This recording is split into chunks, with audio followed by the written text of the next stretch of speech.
ఇప్పుడే సురేష్ గారు 2 కిలోలు చికెన్ పట్టుకొచ్చిండు. చికెన్ని కట్ చేసి ఇయ్యరు, సో మనమే కట్ చేసుకోవాలి. ఎట్లా కటింగ్ చేయాలి ఏందనేది చూపిస్తాను. దీని కూడా ట్రైనింగ్ ఉంటుంది. అబ్రోడ్కి రావడం ఈజీ, కానీ చికెన్ కట్ చేసి చాలా కష్టం అనేది మీరు తెలుసుకోవాలి. అడుగుదా మంచిగా సర్ప్రైజ్ గడిగి సరేనా. ఒక మాలిక్యులర్ బయోటెక్నాలజీ స్టూడెంట్ని మస్తాన్ బై చేసేసారు. చికెన్ కట్ చేసుకొని ఎంత బాధ పడతారు అనేది ఇప్పుడు తెలుస్తుంది. మస్తాన్ 2 కిలోల కోడి కూర కొట్టురా. ఇండియానే మీ అమ్మ చికెన్ కట్ చేసి ఇస్తుంది డైరెక్ట్. ఇదే మోస్ట్ క్రిటికల్ పార్ట్ అనమాట.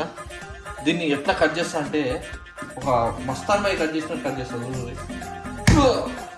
బిర్యానీ చేస్తున్నాం కాబట్టి ఇవి పెద్ద పెద్ద పీసులు ఉంటుంది.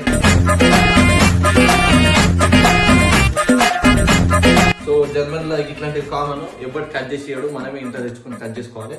దీన్ని చికెన్ బిర్యానీ చేసి నాకే గిరిగిరి ఎట్లా తింటా అంటే